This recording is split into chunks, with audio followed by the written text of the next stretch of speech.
Hey guys, Steven here, Fanatic Perspective. Karen is on his way. He will be in here shortly. What a day. What a day as Colin Simmons, five-star edge out of Duncanville, Texas, commits to the University of Texas. And guys, I mean, we've talked about this. There's a reason why we've spent so much time in spaces on message boards, on the paid sites, on YouTube, talking about this young man, this player. I mean, the impact that he will have on the program that he's looking he was looking to go to. Obviously, we were in the mix. He commits to Texas over LSU, over Miami, and this is a monumental. I'm still we have been getting positive news, I think, later in the week after this thing had looked so 50-50 and some of the best in the game were even hesitant to call this. But we're able to keep Colin Simmons home. We're able to make the pitch to his family, make the pitch to his development, make the pitch to where this team is going heading into the SEC, understanding the teammates he's going to play with. And we'll dive into this with Karen when he gets on here. But Anthony Hill, Malik Muhammad, Derek Williams, right? Samaje Burrell, Darian Gillette, Terrence Brooks. These are some of the names. Sadir Mitchell.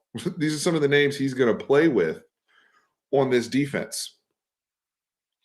Not to mention the defensive players and all the other players that will be added in this 2024 class and the influence he'll have there. I can't wait. If you're a Texas fan, we got to celebrate wins like today because, look, I understand long way to go. I said this from the beginning, especially with Colin Simmons. We will have to recruit through the whistle, regardless of whether it was LSU, whether it was whoever it was today. I believe his recruitment will carry on till December.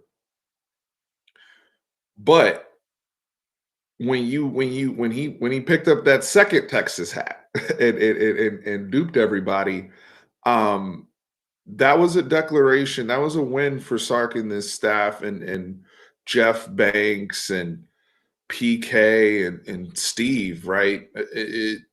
What it means going against an LSU that BJ Ojolari and Harold Perkins and some of the things they've done on the edge and quite frankly, them winning 10 games last year with Brian Kelly.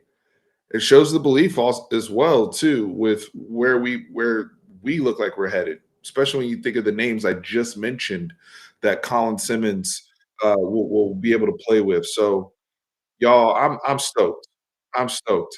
We have a special celebrity coming in here. What's going on, man? We're not always blessed to have folks of this magnitude on the channel, but when we get them, Crazy. we are forever grateful. We got brothers over here out in the city.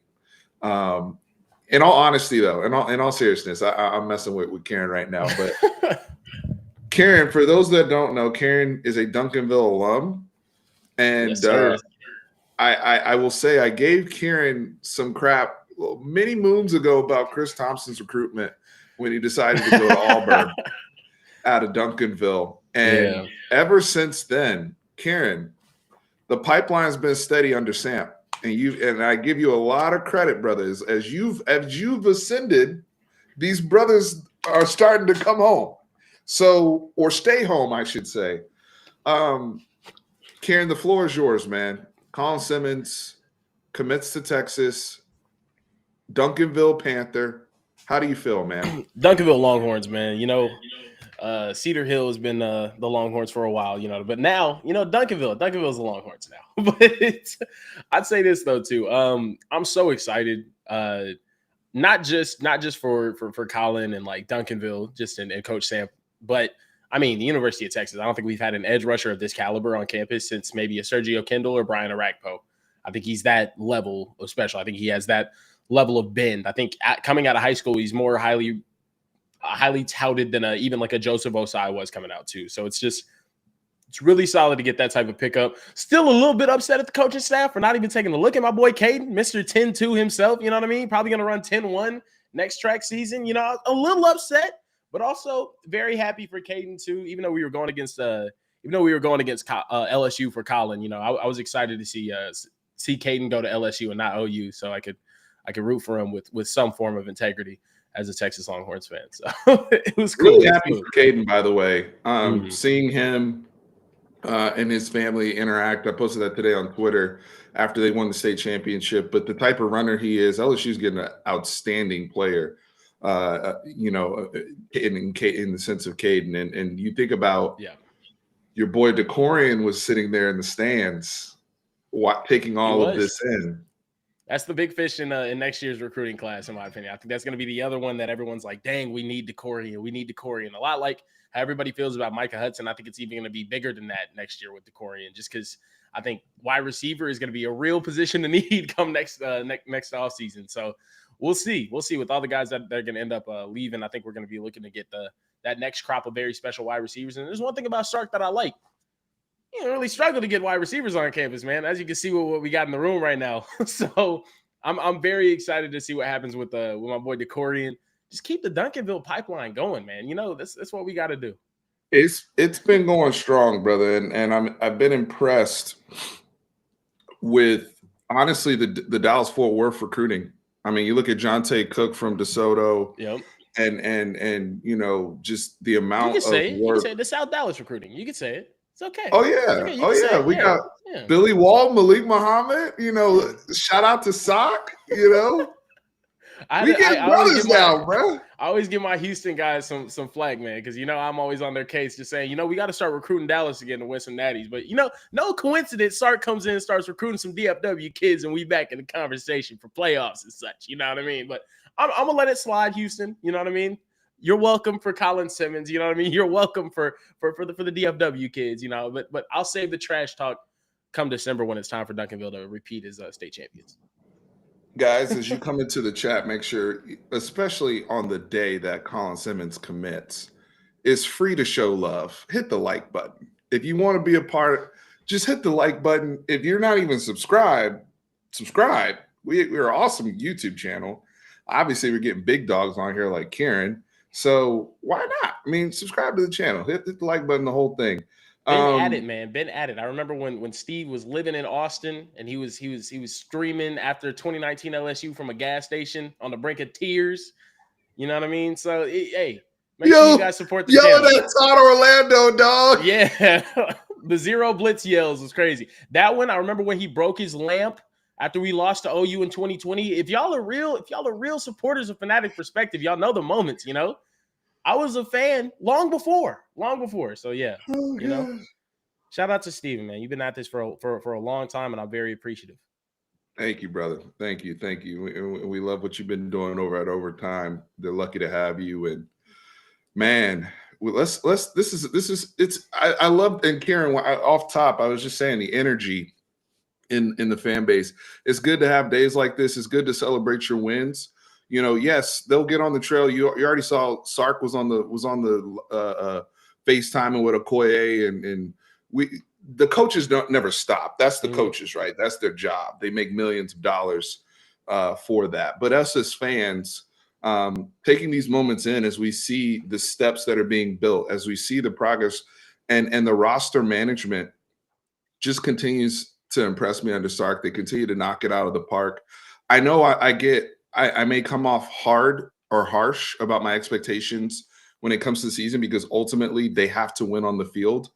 Ultimately, if we want this thing to really stick, we need to be successful on the field, especially this season with what we got going on. However, days like today, just seeing, even last year, Harold Perkins is there, right, between Texas A&M, Texas, and LSU, and we come up short. And I'm sure there's a list of guys that all of you have out there as Texas fans that have gotten away, especially at that edge position. When we start getting inside, Bashan from Unfiltered talked about war daddies. Dominic McKinley is one of those war daddies out there, one of those guys that, you know, can play football at SEC level, at a Georgia, at LSU, at a Florida, right? And we're in the mix for guys like that. We're winning battles. That is so critical to the lifeblood of this program. The receivers are dope. I want it all. And it starts with the quarterbacks. Sark's been nailing that. But when we start pairing together, and I mentioned off rip, we can go through the names again of some of the people that Colin Simmons is coming in to play with. Again, a Terrence Brooks, a Malik Muhammad, Anthony Hill, a Samaje Burrell, Derek Williams, right? Sadir Mitchell, Alex January, his damn teammate that he already lines up next to every play. Very excited about that. We got a super chat here. Look, if we just build our lines around Duncanville, I'm very confident. We got Cam Williams holding on to right tackle next season, hopefully. You know what I mean? We'll see what happens. Derek Wisner, first off, thank you for the super chat. Really appreciate it. And Derek says, in y'all's opinions, which recruits can Colin influence to join him in 2024 or 2025 class? Your channel hits. Hey, brother, thank you so much. I really appreciate this comment, as well as the donation. As Dr. Umar says, donations. Donations. Karen, you want to take this one? Yeah, sure. I think I would say obviously in the 25 class, his teammate, you got DeCorian Moore right there. Defensively, though, on that defensive side, I think this class could be something very, very special with McKinley and Kobe Black if you add those two guys in there. I think obviously seeing a guy like Colin Simmons commit to a defense and showing that he believes in what PK is building, very special thing. I think we're building something special out there. So very excited to see who he can kind of push towards the burnt orange over the next 2 years. But I would have to say the quickest one, the easiest one to point out would be DeCorian Moore in that 25 class. So I like that a lot. I'm glad you hit on that, because you're hitting on that DFW, that Duncanville pipeline, which is going to continue to be strong for us. When I look at immediate and adding to that list of names that we keep mentioning, and we'll keep mentioning again because it's exciting young talent. Hey, Kobe Black, what's good? I mean, that's it. That's somebody who they've gotten closer and closer at these recruiting visits. There's no secret about it. You see it on IG. That is right in front of you, right? So Kobe Black's a big one that comes to mind. Somebody in here said Wingo. Wingo watched those of you guys who are spies out here. Ryan Wingo was watching the recruitment today, and I don't know if he commented or not, but obviously the collection of talent as well as a vibe. That's a big thing too. Like, we saw this with Arch and Anthony Hill and all those guys in last year's class. Like, it started to become like, yo, when you start seeing offensive guys and defensive guys taking pictures together and vibing together and having that rapport of like, hey, this is a guy I want to go to school and get better with, right? This is a guy I want to go compete with. This is a guy I want to play on the same college team with. Why not, right? And so, even some of these offensive guys out there, and we mentioned Dominic McKinley earlier. We'll see what happens with TJ Lindsey. A lot of people say Auburn's in the lead there, but when you think about the recruiting ground of being able to go into some of those regions like Arkansas and try to get a player like that alone tells you Texas is where Texas's energy is SEC wise. But just look at the regions. Yeah. I see JB with another comment though too here. Corian Gibson flip. That's another guy in the area. Lancaster, DeSoto, Sauk, Duncanville, Cedar Hill, that whole area south of I-20 in Dallas County. I would love to see Corian Gibson flip. That would be awesome. I know he's still kind of fresh on his commitment with Clemson, so I think it's going to take time. But also, I think this staff, the way this entire cycle has been built up, it wasn't kind of like the older ones. If we end up getting McKinley before the season starts, that would be awesome, and it would be very reminiscent of kind of Bo Davis's version of that 2022 class with Kyle Flood, where he had essentially the entire offensive line built out. That would be really cool to see Bo Davis and PK get the entire defensive line kind of built out right now, before the season starts. But when it comes to the rest of these guys, so Corian Gibson flipping possibly down the line, Micah Hudson kind of getting him back onto the right track, as far as not going to be a sand Aggie, you know what I mean? It's gonna take some time, but also I think the way this staff built it around was just we're gonna go out there, we're gonna win on the field. We're not gonna be pushing as hard as we possibly can early in the summer. At least that's what it came across as from my perspective and the things that I've been hearing. So I think like come this season, this is a staff that's very, very, very built around right now on a recruiting front around winning in the fall, and they're gonna have to win in the fall. I cannot stress enough how much winning in the fall means and how important it is for this program's success. So we'll see. We'll see what happens. I think we're going 11-1, 12-0. I mean, like I'm sipping all the Kool-Aid in the world, but I think that's going to be very, very telling how we perform on the field as to what our recruiting class looks like. Because I think this thing can skyrocket all the way up to a top 3 class right now. And right now we don't have the craziest numbers heading into the season, but I think by the time December rolls around, they'll get it figured out, and the kids that they're going to have on board are going to be really, really solid. So excited. Yeah, I haven't even paid that much attention to where we fall in the 2024 rankings right now, just because I know we're kind of backloaded with in terms of the bigger name, in terms of the stars and all that type of stuff, right? Like I love you're shooting for the stars, and that's what it should be. You know what I mean? And the thing is too, like we're trying to recruit on the same level as like the Alabamas and the Georgias of the world. And the thing is, they have the track record of winning to back themselves up. So kids are more and NFL development. Exactly. And NFL development. And it's just like, like I know I can go there and I trust it, So I feel like whenever we get to that status, as far as performing on the field, that's when you're going to start to see earlier commitments coming, or kids like really saying Texas is my dream school again. You know what I mean? Those type of situations. All right, let's keep going with the chat here. So Jordan S., thank you for the super chat. Really appreciate it. LSU fans are Caden Stern's level of in their feelings right now. Well, Caden Stearns, we got to remember, he was a flip.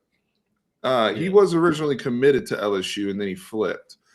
I will say this in terms of, and Jordan, thank you for the donation. I appreciate it, brother. Donations. I will say with, we got to give Jordan S. Oh, wow. We got the. But when it comes to LSU fans, I've kind of encountered two different sets. I've encountered this set that's quietly confident, that's like, y'all are gonna blow it during the season. Just wait till things happen.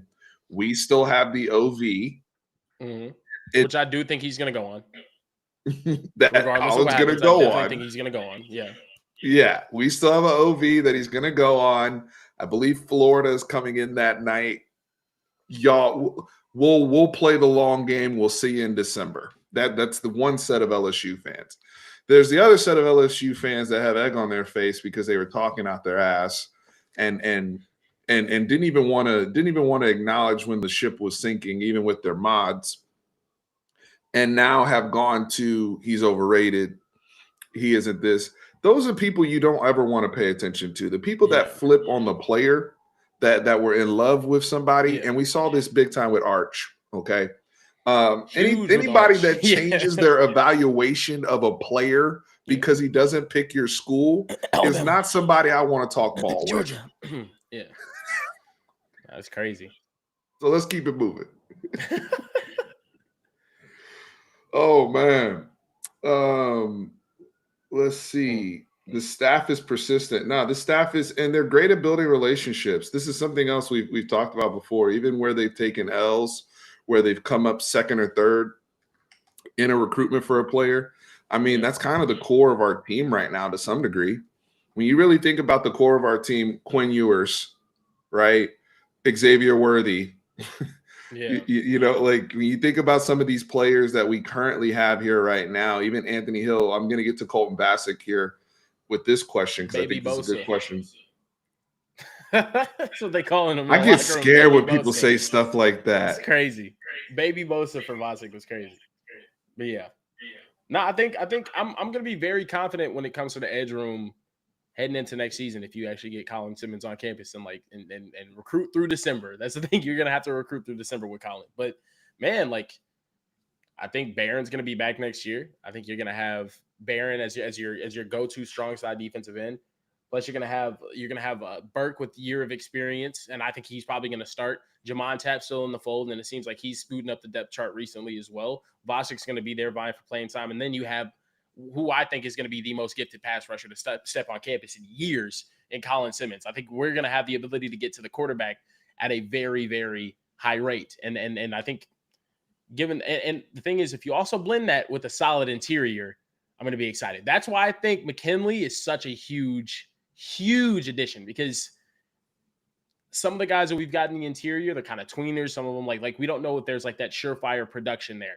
Like obviously you got AC, you got Sweat, you got Murphy. You know what I mean? You got Vernon Broughton all there right now. I think that's probably going to be like your foursome right there, as well as like Trill Carter getting in there with some rotation. But 3 of those guys are leaving after this year.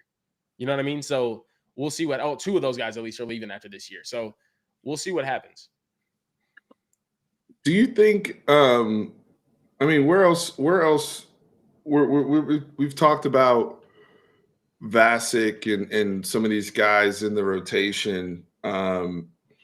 Where does Anthony Hill come into this? Because there's images in my mind, right? When we start to really think about this, and you know that Martin Scorsese picture online where it's like absolute cinema, and he's like this. Yes. Like that's me when I see Ant Hill. You know, either whether it's a zero, doing something towards the quarterback, and I see Colin Simmons on the other side. Yeah. We have to, like, that's like a DFW all-star team. That's like a 6A all-star team that they just put together, yes. By the way. Especially with Terrence Brooks and Malik Muhammad possibly starting a corner next year. Well, yeah, it's gonna be crazy. It's gonna be crazy. Dude. It's gonna be crazy. I'm telling you. We got to win and develop these kids, brother. The Denton Ryan Longhorns and the Duncanville Longhorns are just doing God's work out here, man. They're doing God's work out here. Oh boy. Yeah. So this year, I'll give you my take on Anthony Hill too. This season, I think you're going to see a lot of Anthony Hill like moving around on the edge, using him as an athlete, kind of like how they used. I know like later on in the season, you got to see in his rookie year, Micah Parsons, his rookie season, right, with the Cowboys. You saw a lot like early on in the year, he was really an inside backer, and they were moving him around. And then they try him a bit at edge, and then they'd be moving him around. Like he was really playing next to Leighton Vander Esch like most of the time early on in that season. And I think that's kind of like what you're going to see from Anthony Hill this year. It's just, I think long term, he's going to be the Mike. I think he's going to be the middle linebacker for the University of Texas, along with Leona. I think he's going to be like one of those two. I think Leona's probably a safer bet to be a Mike, but you're going to see those guys playing off ball. But I think this year you got to use that dude's athleticism, his freaky speed, his ability to close space, his ability to run and hit. I think they're going to use him everywhere this year. And I'm very excited to see that possibility too, of just like maybe a third down and long package where you're just going to, all right, we're lining up Ant Hill and Colin Simmons on the edge. And it's essentially your quarterback has a little bit of time to get rid of this ball before these 2 guys get back there and start touching the quarterback. So yeah, one of them's getting home. Yeah. One of them's winning, or you're going to overcompensate and screw up your play and try to get the ball out too fast and cause a turnover on yourself or have a self-inflicted mistake. Des Garrett, we just got Kelvin Banks from Houston, brother. Yeah. And we got the tight end coming in. Our whole from team Houston. was built around Houston for years, though. I think like that's the flip, though. It's like, because for years, me from the DFW area was screaming, we don't recruit DFW enough. But now we're recruiting DFW heavy, and now it's like we don't recruit Houston enough. So maybe that's just the balance. Look, you know who else was I mean, let's be honest, too. Oklahoma was dominating DFW. Yeah. And Oklahoma, I mean, that kind of correlates with 6 straight Big 12 championships and some of the pieces that they put together, especially in the trenches, their secondary, a lot of DFW kids that OU had, where we were losing a lot of those battles as well. And now that we're winning some of those, you're also seeing the byproduct of OU kind of starting to slip in some of those areas and not being involved in some of the recruitments they used to be a part of. So we have to take that into account as well. Houston also, I mean, when you think about LSU there, they're always going to have a heavy presence in the Houston area. We have to get our share. You can make the argument the best player on our team is Kelvin Banks, and he's a Houston kid. So let's not forget about. I know it's not in volume like the Sock guys and the DeSoto guys and the Duncanville guys. It's not that kind of wave. Yeah. But we've won for the Chris Rosses of the world. I know he hasn't really gotten on the field yet, but there's guys out there that there's definitely guys out there. I think the Yeah. most talented DB prospect I've seen coming out of the state of Texas in years is at North Shore right now. He's probably not coming to Texas, but like, I mean, I'm so excited. Yeah, Devin. Devin's unbelievable.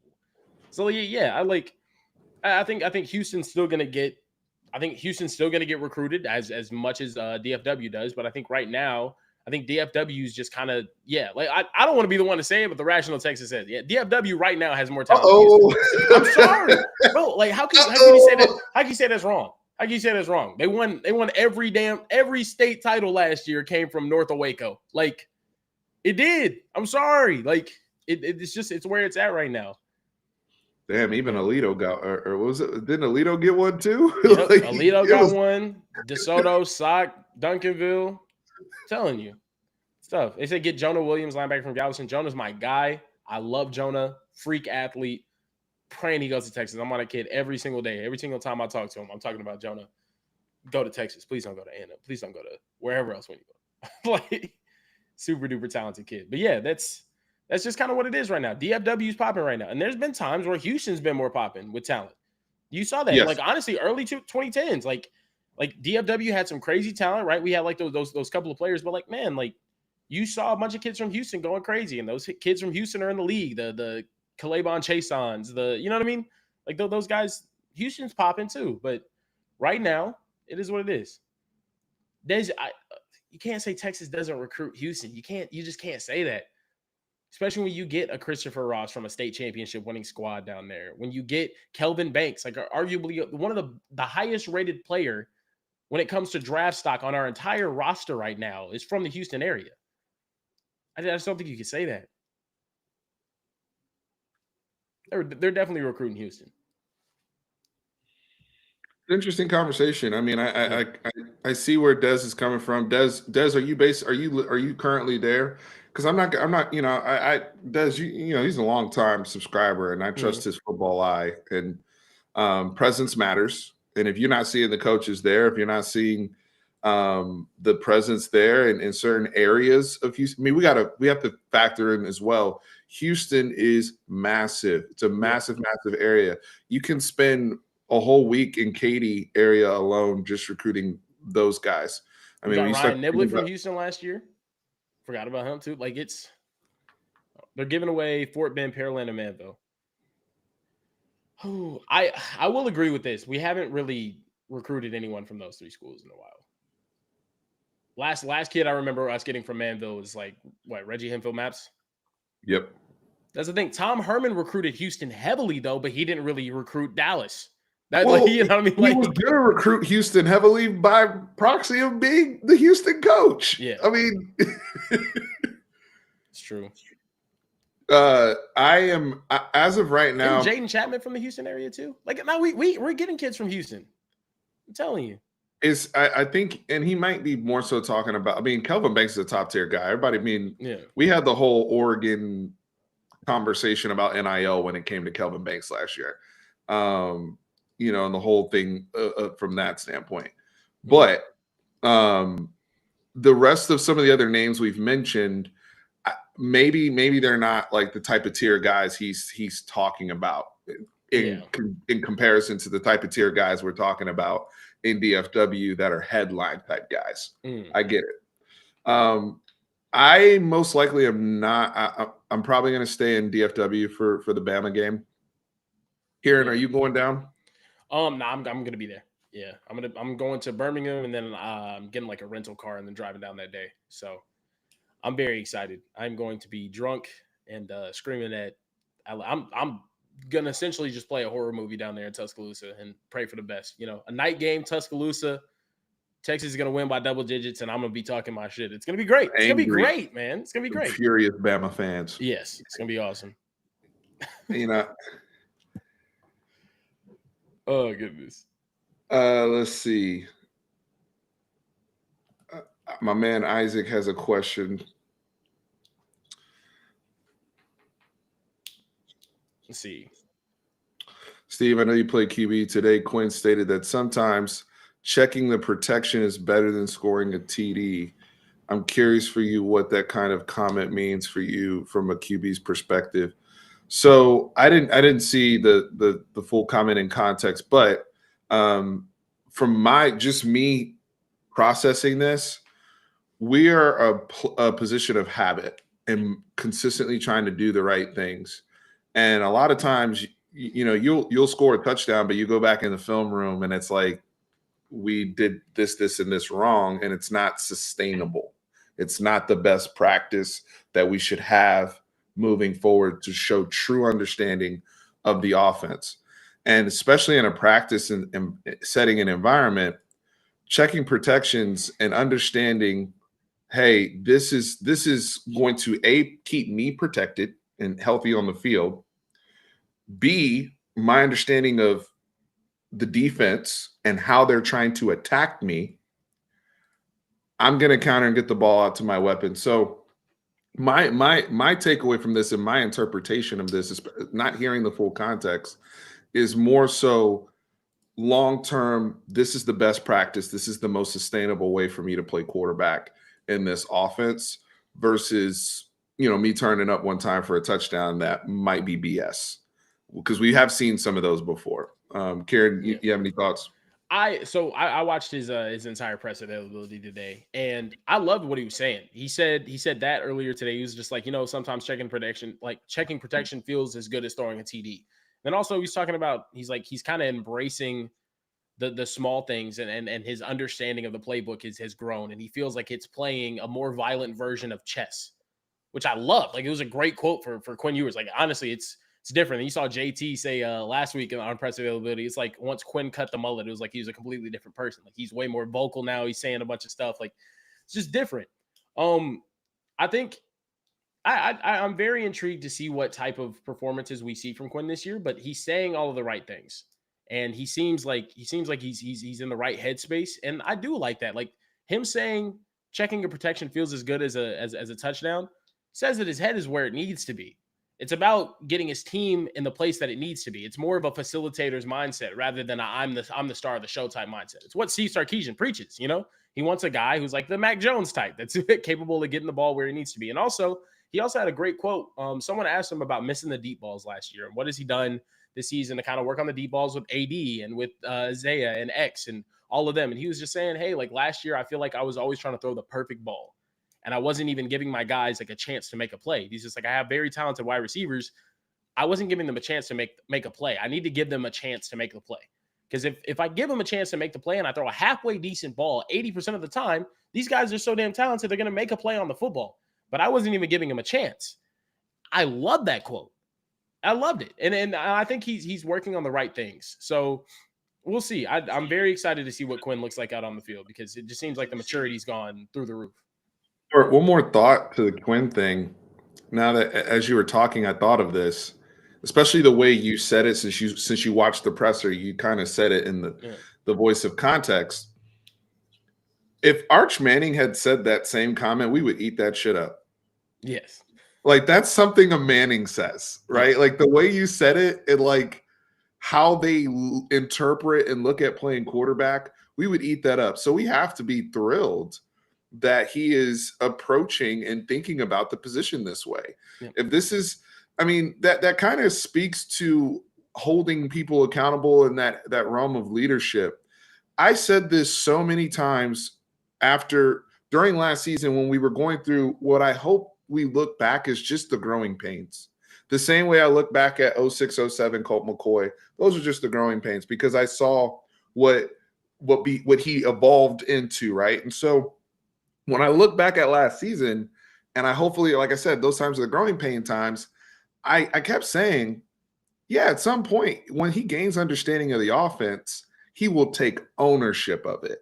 And when you take ownership of something, when you own something, when it is yours, whether it's a business, whether it's a creation, whether it's just an idea, you think of it in so many different manners than something you're just there applying and running that somebody else is. Right. And you're just trying to get whatever the desired outcome is, but that's it. When you own something, and when Quinn Ewers is taking ownership and saying, this isn't just Steve's this is my offense. This is my football team. That's a completely different energy. And let me also say this. That matters to our guys in practice. I was talking to JS, I think JS Hooper's in here, and we had this conversation in the comment section a couple of videos ago in the unfiltered video. The quality reps when you get good quarterback play in practice makes everybody better on the whole damn team because the defense can't slack when they're getting cooked by somebody who's good versus however many years we were getting probably bad looks and they're not checking into the right stuff. They're not doing the right things. So then we show up there on Saturday and we haven't gotten the best possible look. That's why I'm excited about the depth of this team because I know that now they have to practice at a certain level. And when you're practicing at a certain level, eventually not everybody's going to be Cam Williams on second team that we face. They may go into a game and be like, damn, Cam Williams is better than 90% of the tackles we're going to see. Most of these tackles that we're going against right now in the league. Yeah.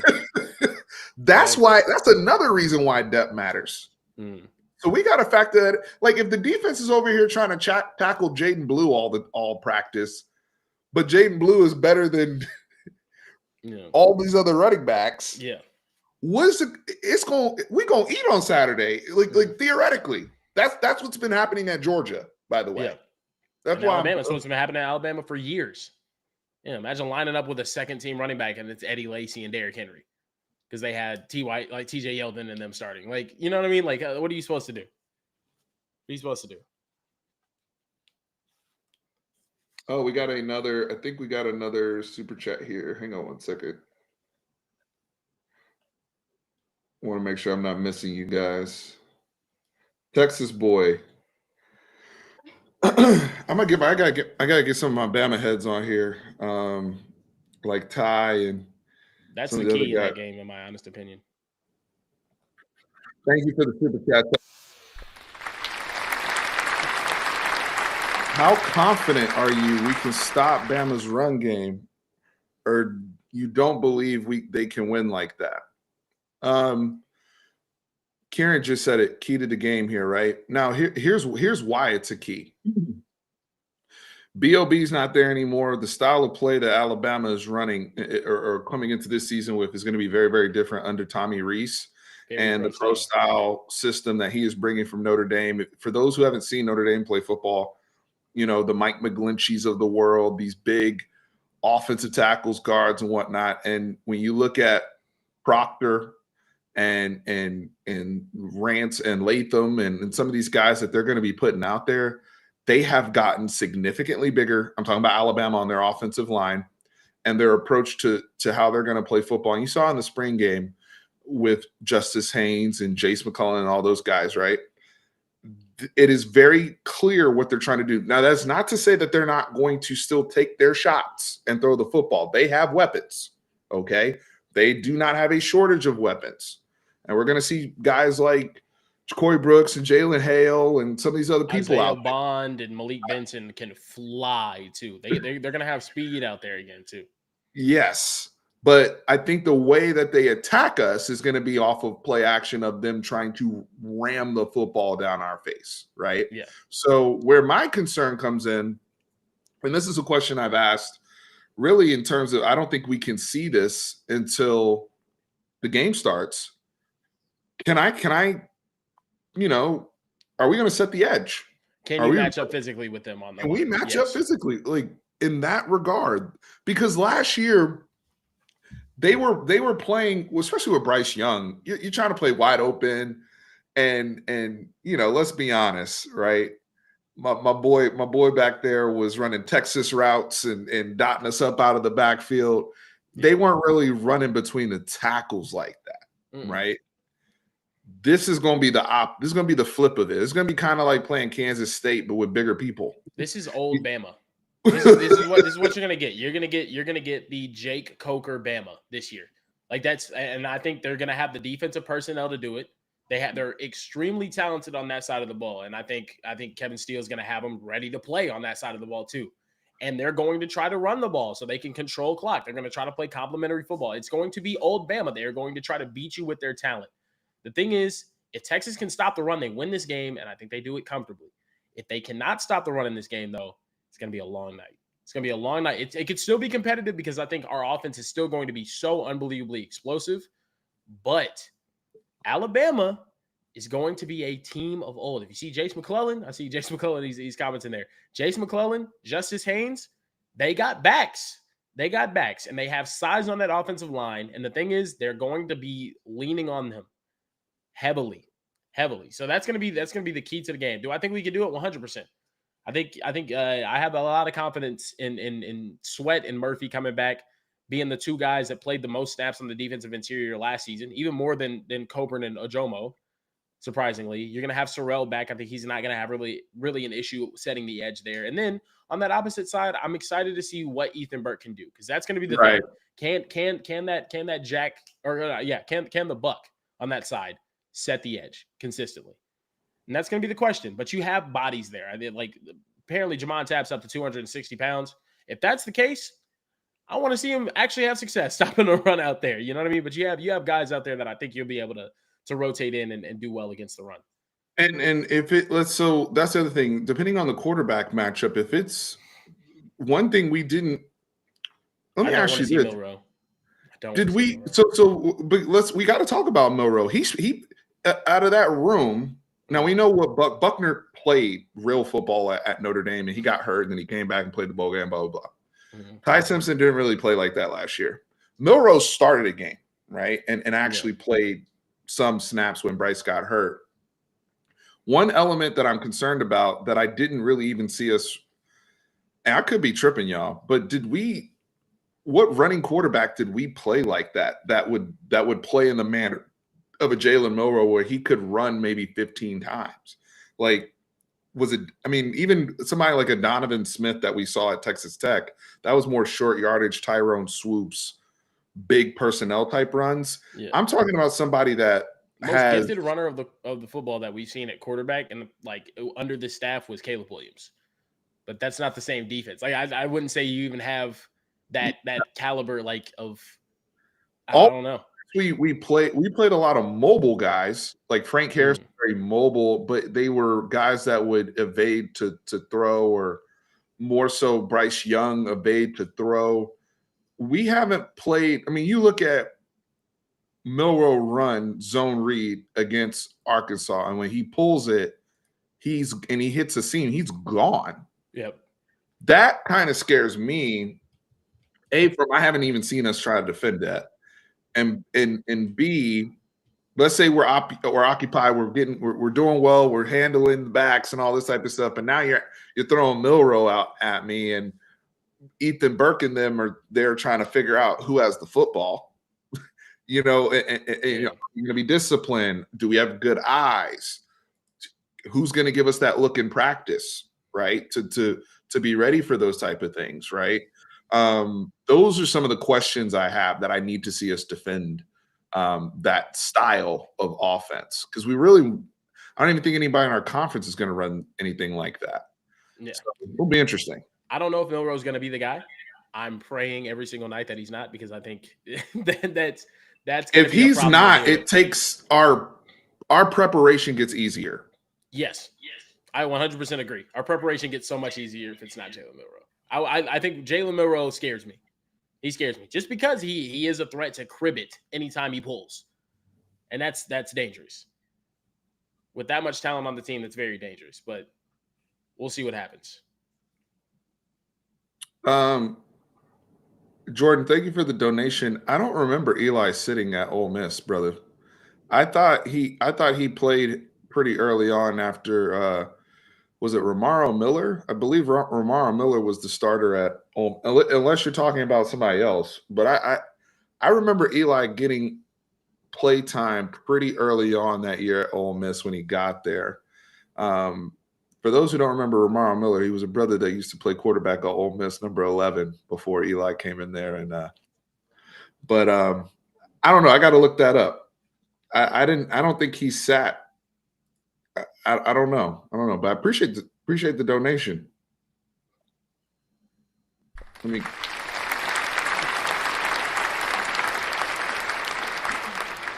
Here's why I'm not picking Texas to go undefeated. Because who's officiating the game? because That's hilarious. they were on that bullshit last season, They were, and that was like the on some SEC refs. extreme, They better not get mentioned as Big ish. 12 refs, bro. The Big 12 refs are going to get something. They're going to get a chunk of our blood. Yeah, How much I don't know. the They worst get refs in the country. The worst refs.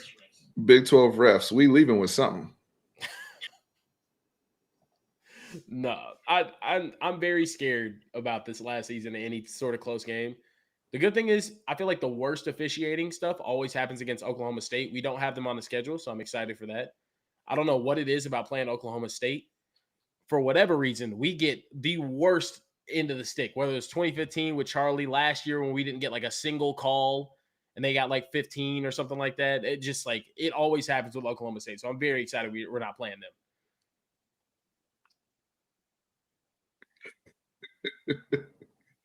Goodness gracious.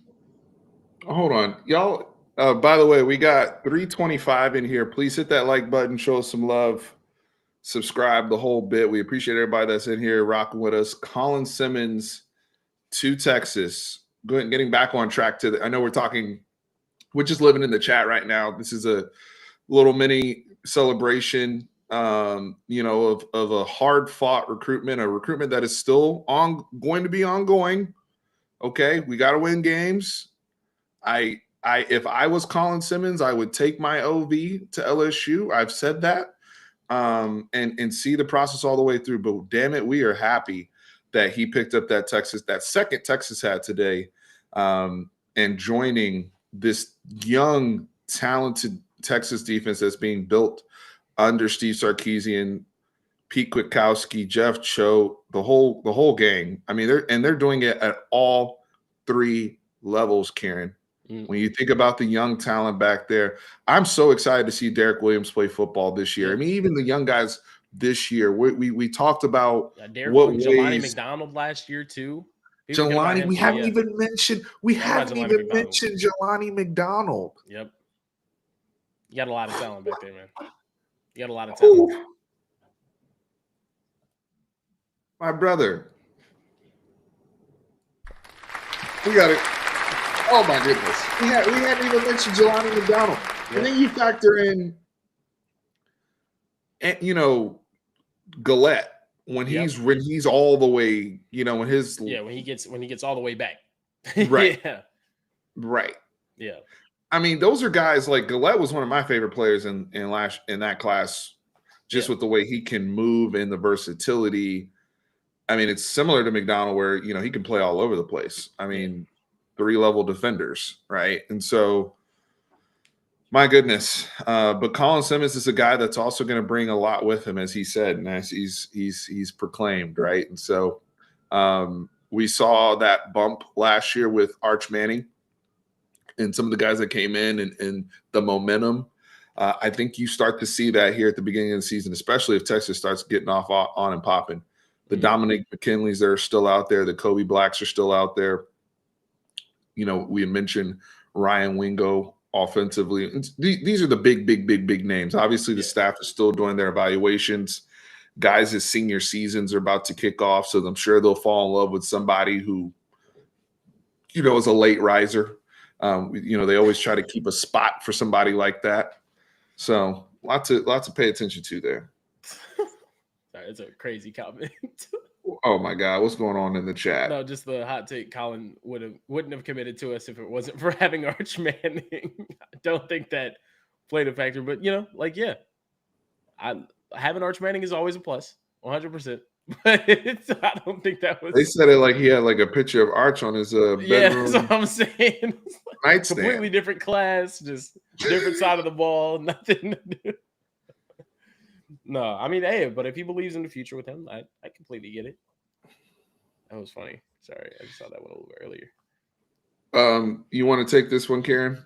Yeah. See, if Simmons is who we think he is, and Burke, Sorrell, and Tapp are getting reps, where does that leave Fink? I mean, like, I don't know. That's a good question. I think Fink's in a weird position where I think he's a bigger built guy. And honestly, I feel like his skill set would be perfect for like a 3 tech. But I think he's he's not capable of putting on the size enough to be a 3 tech. It was kind of like a concern whenever we first got him. I feel like he could have gotten in a position where he got recruited over, which is kind of where I feel like we're getting to now. That's just my take. I still love Fink. I would love to see Fink become a contributor, but I think right now you got guys in front of him that are taking those spots, and I don't think they're going to give him up, because the thing is, like, you got Burke and now Tap ahead of him, and those are two guys that he was ahead of on the depth chart going into the spring. So it's just I feel like those guys kind of got into their development, and I think they're higher upside players. So now I feel like Fink has just kind of been lost in the shuffle a little bit. But I mean, we'll see. I still think We need the he could depth. possibly, yeah.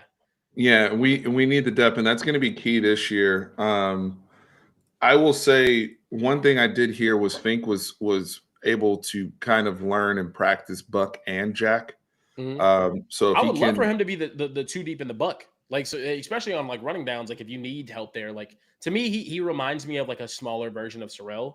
The thing is he's smaller, but also has shorter arms and not the real length that Sorrell is able to use to be able to get pressure on the quarterback. Yeah. I think Vosik's gonna be the one going up there. Baby Bosa. Baby and Bosa is that's the one that I feel like has the highest upside in the room. I'm very high on Colton Bosick. I'm very, very high on him. And I think whenever Colin gets in, I think Colin and Colton, that'd be a dangerous duo. A dangerous duo right there. Then you add a that's where combination of other Texas guys. that's where Texas gets to a point though where it's no days off. Mhm. It's no snaps off. Because no matter what combination I have in there, that's kind of been our frustration as fans. If you think back to the second quarter, this image just sticks in my head. We were kind of doing more of those hockey substitutions on defense at times last year, especially earlier in the season. And we would see guys out there, players. I mean, it's not to no shade to any of these guys, but the talent level just wasn't the same when they would substitute. And you see, guys that are either a couple walk-on guys or some Jags out there. Mhm. And now teams are going hurry up because they want to keep that group out there, because at some point we have to rotate starters, right? Yeah. And I feel as though now when at some point you're not going to be able to do that to Texas anymore. And I feel like that day is here where, okay, these guys might be a little bit younger and not as experienced, but the talent wise, you're not going to be able to you're not exposing that person because he can't do anything. Exactly. And this is the other thing too. As we continue to grow, as UT, as Sark continues to build this roster, there's going to be those guys that just don't get in the mix. Like, I think you're going to start, like, right now we expect a whole lot of production and development from like guys that really, I guess, you don't really see the NFL upside, but it's just like, oh, they could be like a player for us.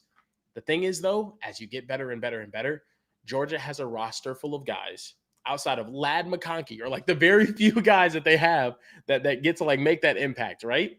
But they have a roster full of guys that are not only NFL caliber, but they're also NFL bodies. They're also NFL working. They're NFL like testing. That's the type of roster that you have to build. I mean, it is. You even saw with like Alabama, like whenever Nick Saban first took over, even in let's say like '09, Eric Anders was a starting linebacker. Eric Anders was never going to be a starting linebacker in the NFL, but he worked for Nick Saban. He was a great hard worker. He did what he was supposed to do. But Eric Anders, if he got recruited to Alabama today, would be third, fourth string.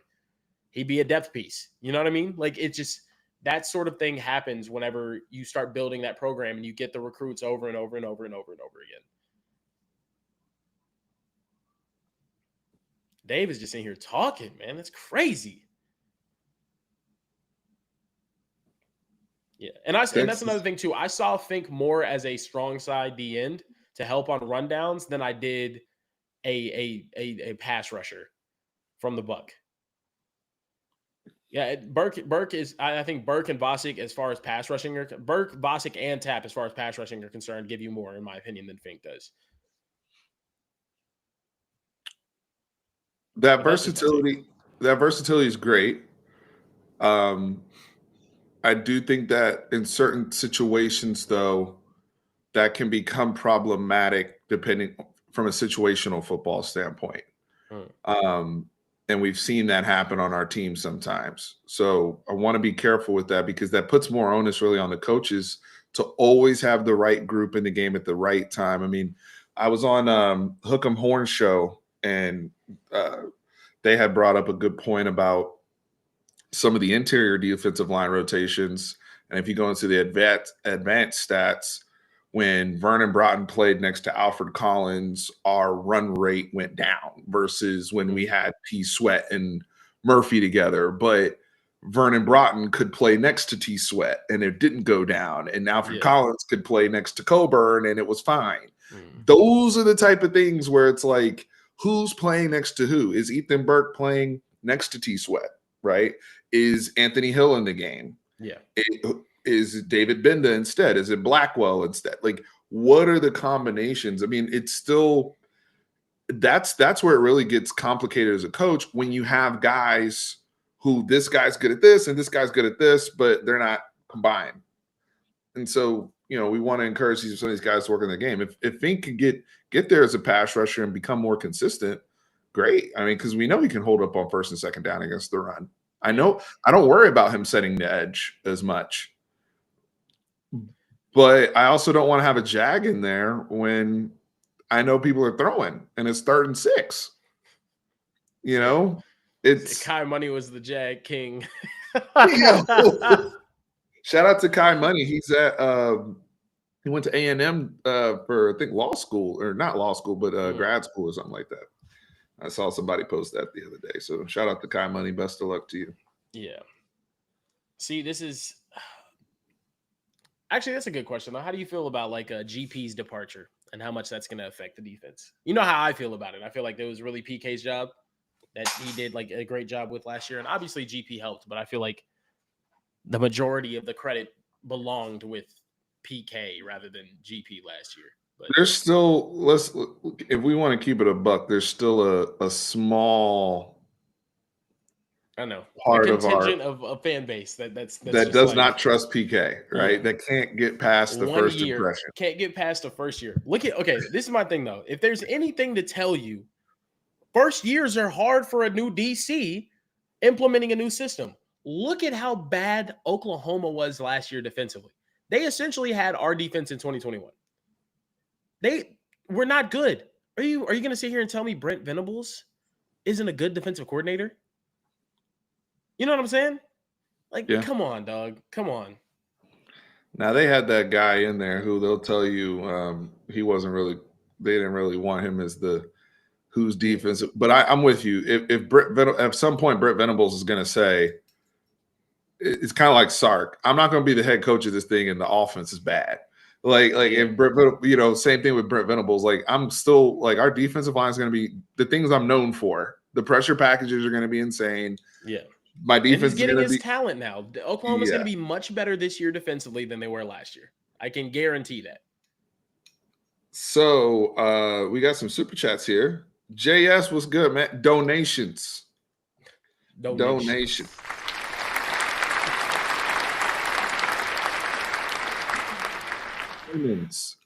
I've been hearing that I saw LaFong Bomb about that. My take to that is I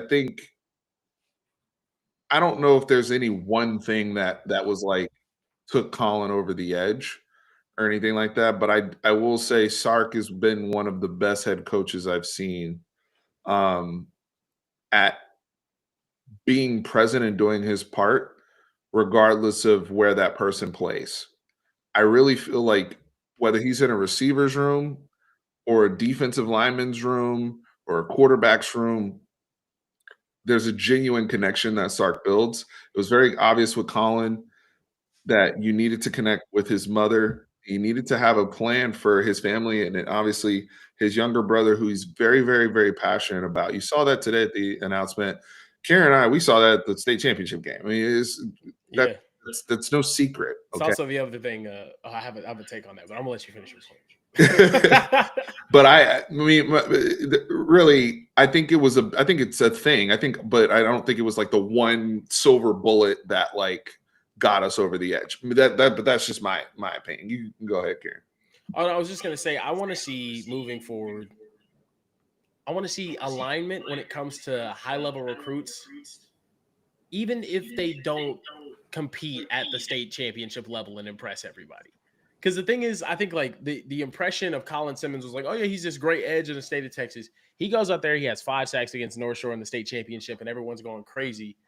And everything I hear behind the scenes is just, oh, well, we got to get him. We have to. He had 5 damn sacks against North Shore in the damn state championship. We got to get him. We have to. Pay him whatever it is. I want the same level of alignment if he didn't do that at all. He was always like, he was that special of a player last season in the state championship. Like, my thing is like, I don't know. I just want to see that same level of alignment because that's the thing. Like, I understand like big money donors are really just like maybe have a little bit of time to watch like real high school football and it's like the state championships, which I get. But man, like it's very rare because you really think about it. This is what got me going. It's very rare that you have a crazy state championship performance from a like a stud Texas high school football player, and UT's not in it after. Like soon after, right? Jay Witt, even though he was already committed to us, had the hugest performance ever. And I'm sure they were loving that. Gerard Hurd wins back-to-back state championships. The only one I can think of is like Kyler Murray. Because, I mean, he's an A&M legacy at that point. And like Kevin could not stand Texas and all these other things, you know? So it's just like, I don't know. I want to see that same level of alignment coming towards like these high-ranked Texas kids. Because a lot of people love complaining about Texas recruiting. As a UT fan, you know, we will always hear, well, they don't recruit Texas well enough. We could have 2007 Mac Brown type class, 2009 Mac Brown type classes, and people are going to be like, they don't recruit Texas well enough. Why aren't they recruiting Texas? I know a boy out in East Texas. He plays a damn long. So we not in Houston, bro. Exactly. That's what I'm saying. It's just like there's always going to be a complaint. But my thing is, I want to see the same level of alignment, whether it's on the NIL side, whether it's on just how we view these players in general, to be there when it comes to an elite player in the state. You know what I mean? Like, if Bryant Wesco at Midlothian somehow makes like the freaking 5A, 4A state championship and goes off for 300, I guarantee you every Texas, why the hell is he going to Clemson? We didn't offer him. What the hell? Hey, we're letting that kid leave the state. We're not recruiting for shit. I guarantee you that's going to be what happens. Like, I don't know. I want to see the same. I want to see the same level of intensity. You kind of saw it happen with Klubnik. Thank you. It's the exact same thing that happened to Klubnik. Yes. We had Quinn leaves, and people were pissed off about that because I watched him beat Duncanville in the state semifinals, and he went to that damn state championship. And then Klubnik beats him. You're like, why are we even getting Quinn? Klubnik's way better. The amount of people in the state of Texas just saying that Klubnik was like 10 times better than Quinn Ewers after that game was crazy too. Like, it was so many people that were like, Klubnik's way better. That's what I'm saying. Look, I think Klubnik's going to have a fantastic Klubnik season. is going to be disgusting at Clemson. I would not be surprised if we see both of them in the playoff this year. That's scary hours with Garrett Riley at Clemson. 100%. I'm just saying, like, when we were about to get Devin Brown instead, and that was going to be the plan, Devin Brown was going to come. Devin Brown's also filthy. I don't know why people. And now he's at Ohio State, right? And like, it's just funny how all this, like, all that played out, especially the 2022 class. Michael Williams, sorry to have you wait here, but thank you so much for this donation. Donations. We appreciate it, brother. And awesome content. Always excited for a new season. The VY and Colt years were on another level of excitement. My current level of excitement is at a VY Michigan Rose Bowl year. Keep up the great work. You know what? I'm excited for now. I'm excited for the Quinn Ewers era. You know what? I was blessed enough to be at a junior, senior in high school, right? Freshman year of college, we're in the national championship game. 2009, I'm 22 years old, 21, 22 years old when we're in the playing Bama in the national championship. So I'm primed to understand, go to games, the whole bit, right? Damn it, y'all deserve more than that. Okay? I'm excited. I'm excited that we no longer will see players at the caliber of Bijan Robinson come to this school, and the best we can get from them is 8 wins in a season. I'm done with that stuff. Okay? We will always appreciate the VY era. We will always appreciate the Colt McCoy era. That can't be it. Sark, the way this man is building this roster, the type of talent he has in that quarterback room, Karen, we keep going down the list of names on the defense. It's time for new eras of winning, right? Yeah. Of, hey, we talking about that Sugar Bowl game. That should be an annual thing, bro. We can't just keep going back. And I appreciate the super chat, but this is more so for encouragement of why we are celebrating today this recruitment of what that should lead to. Yes. It can't lead back to 8-4 or 9-3. That can't. No. You go 9-3 this year. It's like, I don't know how many more I got in me at that point, Steve. I already left the Cowboys. I don't know how many more I have in me. If that happens this year, well, okay, I'll put it this way: I will never stop being a Texas fan. I got too much Texas in me. I got too much orange in me. You know what I mean? Got too much burnt in me. But I'll put it this way: if talking all the talk that I've talked, this has been like the year. It's just like, yo, I never thought I'd believe as much as I believe again. You know what I mean? But now coming into this season, I'm like, you know what? We're really there. Like this is finally going to be the year that we show out and we actually perform and we take that next step. If we don't, you won't hear me sipping any Kool-Aid anymore ever again. Probably, I'm not gonna lie until they actually do it. Until they actually do it, which is the approach that I would love to have. But this year, I gotta believe in them. They're so damn good. You know what I mean? Like there's so much talent. There's so much sugar in that damn Kool-Aid right now. But we'll see. The Dusty Mangum Rose Bowl. Shout out to Blake, yo. Oh man, that's hilarious. Also, shout out to my East Texas people. I definitely got that accent from out there. Love me some East Texas people. Oh my gosh, not the Dusty Mangum Bowl. It's time for new memories. Like is our best memory Cameron Dicker making the kick against OU to beat Kyler Murray? Like what's our are you talking about like the last 15 years? Yeah, is it the Sam part, okay, at the Sugar Bowl? What is it? This is what I've realized about every single great Texas moment over the last 10, 15 years, right? The highs, right? So you beat Oklahoma in 2013, you smack them, but the low is like you still lose your coach, you end up losing to Marcus Mariota in Oregon, Mac ends up resigning, all this other stuff happens that season, right? You fast forward 2016, you start off the season, you have a great win against Notre Dame, and everyone's like, holy crap.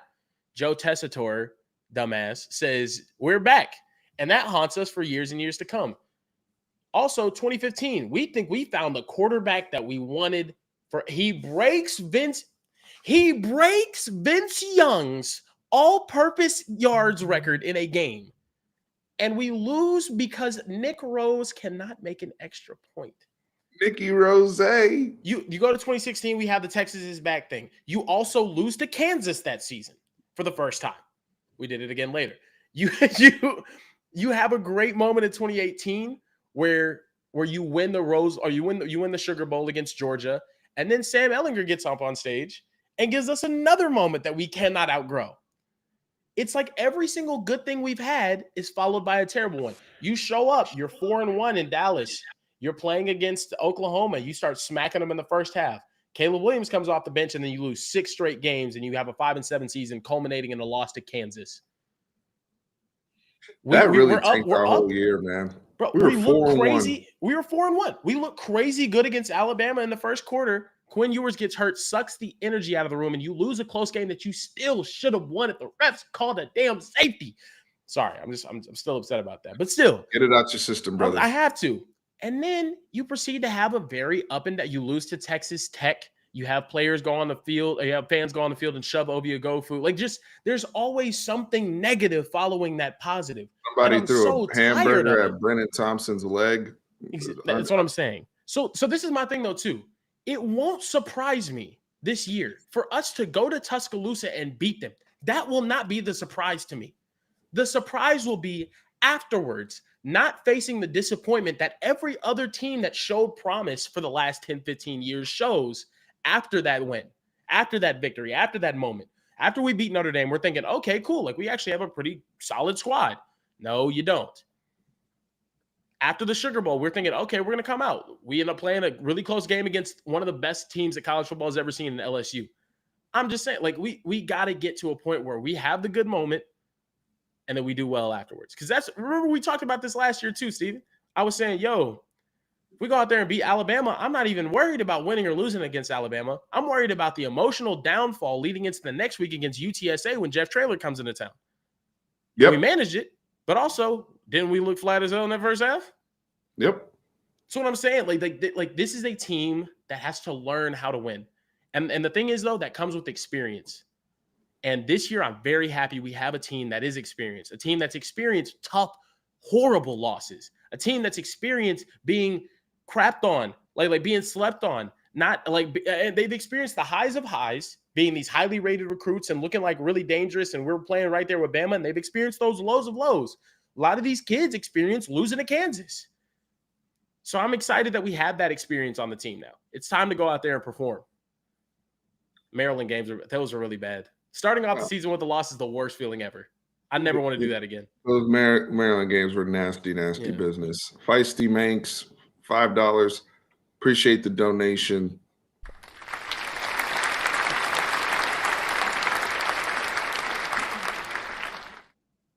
So Kai Money goes to dental school. Look, the opposite has actually happened at Texas because with the defense, the first year defensive coordinators are solid. The Orlando was good. He was money in 2017. Orlando was amazing in 2017. Yeah. Vance Bedford was amazing in Vance 2014. Bedford was really good first Manny year. Diaz was amazing Diaz first was really good first year. It was the milk got bad as we went along. Yeah. It seems as though PK is aging like wine. Yeah. Let's hope that's the case. PK's first year at Washington was not good.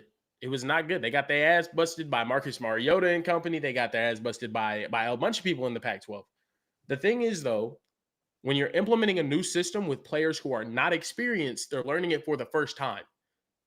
That's tough. You didn't have experience on that defense that year like you wanted. What's up, Marcus? How we doing, brother?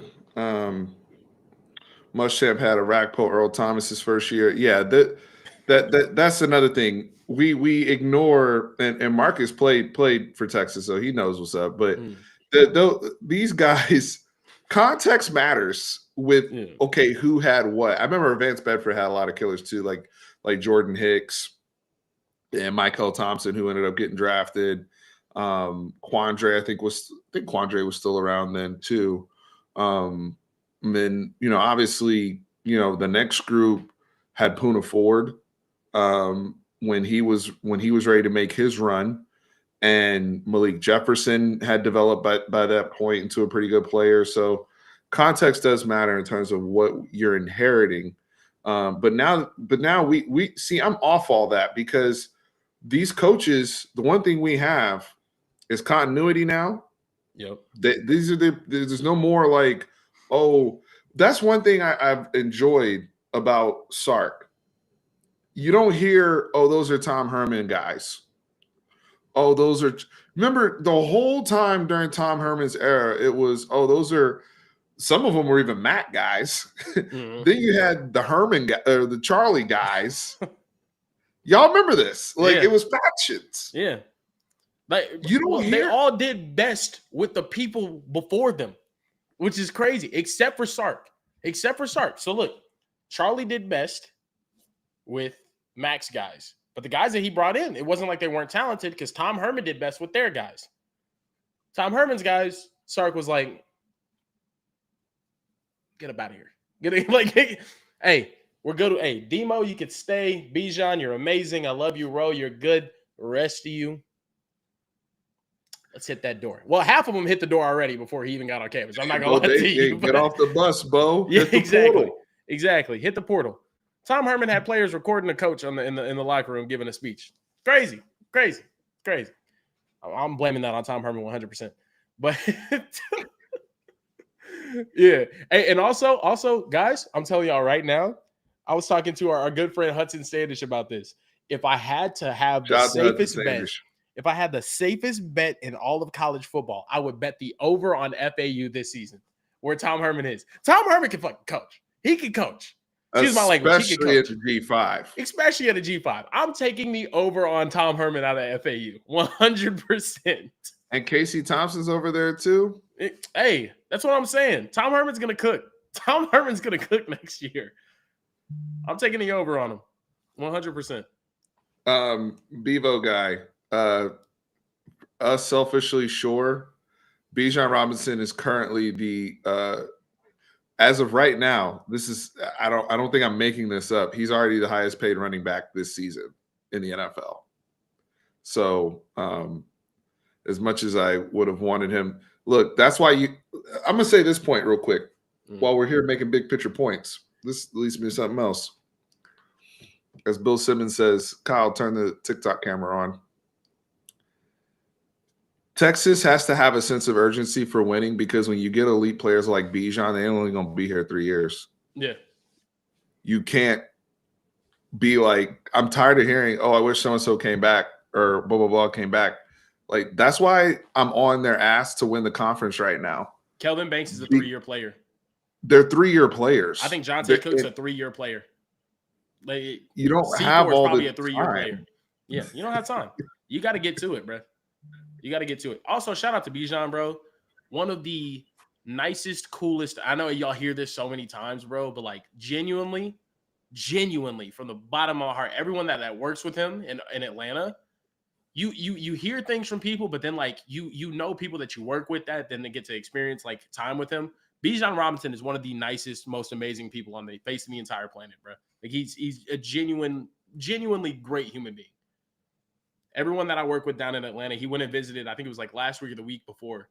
I was asking him, they were like, yeah, like, what's it called? I was like talking to him like that, like he knew you or whatever. And I was like, yeah, like, I was like, how was he? Was he cool? And they were like, bro, the coolest, like one of the nicest people I've ever met. I've never dealt with a professional athlete as nice and as like cool as him. I was just like, man, that's like fucking amazing to hear. It's really amazing to hear. Regardless of winning and that stuff aside, the blessing was on us to have him, right? I mean, it was what he gave to this fan base, what he represented. That's what you would always want. You know, you think of the ideal person to represent your football program. Destroy the phone, J.S. Hooper. Like Mission Impossible style. Just throw that shit. I'm a big believer in every clip from every win during a terrible season must be destroyed. 2018, I don't mind. You know what I mean? Dick or kick, you ended up having a like successful season at the end. Doesn't matter. You know what I mean? Can't do it. The thing too with these teams, and from a consistency standpoint, I am impressed. Like the old heads on the team, the Christian Jones. So I think I did this exercise the other day. I'll pull up, but we were talking about Texas LSU in the group chat from 2019. And from that roster, some of these guys actually played in that game, but from that roster remains Jordan Whittington, David Benda, Christian Jones, Tavondre Sweat, and Jet Bush. And I may be missing somebody else. Forgive me if I am. From that 2019 team. And a few of those guys actually played. Most of them play like special team snaps in that game, but some of those guys actually played in that game. And we heard recent media availability from Christian Jones and David Benda, and they both said the same thing about guys putting in work. And David Benda actually expounded on this and said, we've had hype before. We felt good in camp before. We felt like we were going to go out and win the conference before. It feels different, though, when you see every single guy bought in. And when you see every single guy where there's no camera on them, there's nobody looking at them. Like nobody's really checking for that guy right now.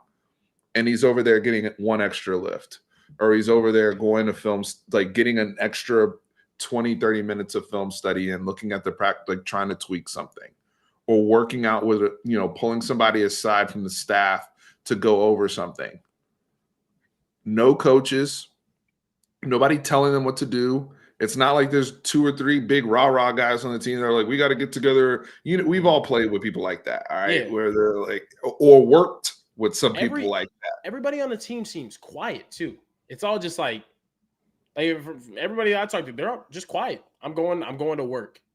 It is what it is. I'm going to work. They seem very, very focused, and the level of buy-in seems insane. And like Sark was talking about that too. I think in his like presser the other day, he was just like, it's crazy to see like I had an idea of what I wanted the culture to be. No, he's talking to Josh Pate. That's what it was. He was like, and I had an idea in my head of what I wanted the culture to be like. And I talked to the coaching staff about like building it.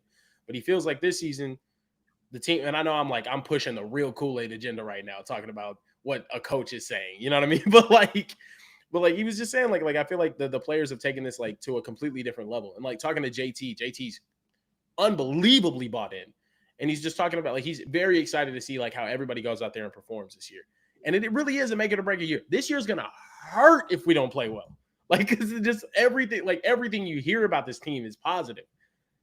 So we'll see. And what it means, like we've talked about the team. I know why the team wants to win.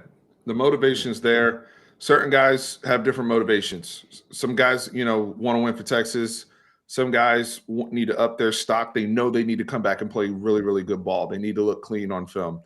You know, some guys are just, you know, they've been waiting their turn. They've been itching. There's so many different people that have motivations on this team. Us as fans, I want to give the 2-finger salute, the 2 middle finger salute to this damn conference and leave. Yep. I'm sick of this. Okay. Yes. The petty side of me wants to throw the double bird up and leave. I want to throw the double bird up at Texas Tech to end the season. Yeah. And get it back in blood from last year. And TCU. We can't, like, we're tied with TCU on the all-time series right now. That's how bad we played against them. We got to beat TCU. I think we're tied all time right now with TCU in the all-time series. Are we? Let me go to Winsipedia. Let me go to me. Yeah, Winsipedia, and my man got meat now. What? Hey yo, hey, pause, my guy. Jesse, I wanted to answer Jesse's question though too. Top 2 running backs in Texas are Longview's Taylor Tatum and Caden Durham. So I think those are like 2 different scenarios. One, Texas really didn't recruit Caden Durham that highly, or that much. I think those are 2 guys also that wanted to be the guy at the place that they went to, and I think they both ended up in places where they are the guy. I think Taylor Tatum is the guy for Oklahoma this class, and Choice was saying from the very beginning he wanted to take 2. One of those 2 was always going to be Jarek. He had a very, very, very close relationship with Jarek. And the other one, Christian Clark. I'm very happy with the 2 guys that we got. Am I upset that we didn't recruit my boy Caden? Yes, because I love Caden. I love Caden dearly, and he's amazing, and he's super talented, and I wish him really, really well at LSU. But I think it was just a case. I think that's honestly why Caden probably ended up at LSU too. I think he wanted to be like the primary back that they took, and at LSU he is, and at Oklahoma that's where Tatum is as well. So I don't know. It is what it is. Hold on, were you talking about this, Karen? Yeah. Oh, wow. Yeah. No, not even remotely close. What was if you scroll down, it's even more embarrassing. It's crazy. Not a single highlight for TCU. Yeah. I'm like, where's TCU? What was this? What was the? I mean, recently, yeah, they've been getting off, but they've been destroying us recently. Was it Kansas State? I don't see where Kansas State. I mean, look at that. I mean, it's recently though. No, it wasn't Kansas State. Hey, I don't know. Yeah, no, I don't know. I have no clue. Since joining the Big 12, we're gonna have a losing record against them, which sucks. But hold on, let's look at this. We have a winning record against everybody in the Big 12. West Virginia, we're even. At West Virginia, we're 6-6. But we don't play them. Yeah. Dang, that sucks. Yeah. I love having that winning record over Oklahoma. It's amazing. Everybody else in the Big 12. But again, getting back to the point though, I want to get out of this conference and leave on our high horse and have a championship and all that. Hey, JR, appreciate the super chat, brother.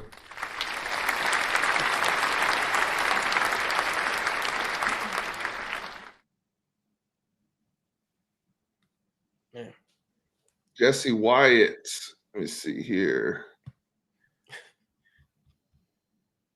I think you actually addressed a lot of this one already. Jesse Wyatt, thank you for the super chat. Really appreciate you guys are very, you know what? On Colin Simmons commit day, I'm so happy I did a live. You guys are so generous. Unbelievable.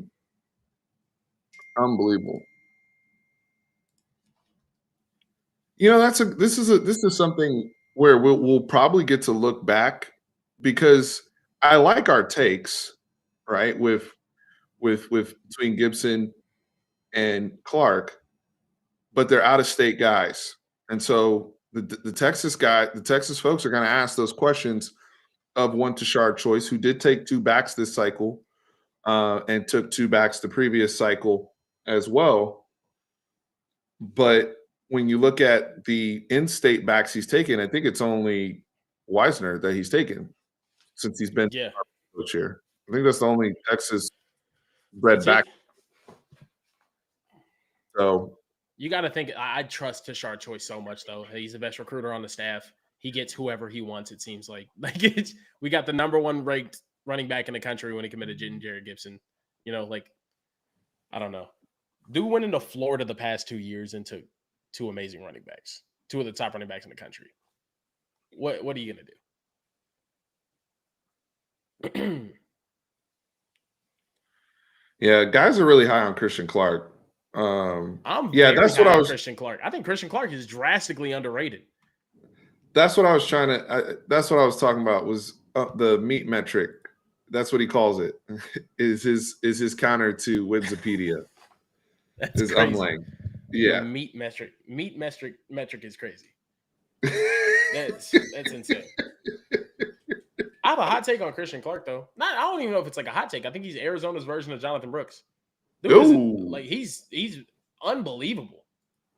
He's an underrated guy with college like power 5 size. He's very shifty. He can burn. Like he's solid. I like him a lot. Very excited to see what Jonathan Brooks does this season too, as well. What's the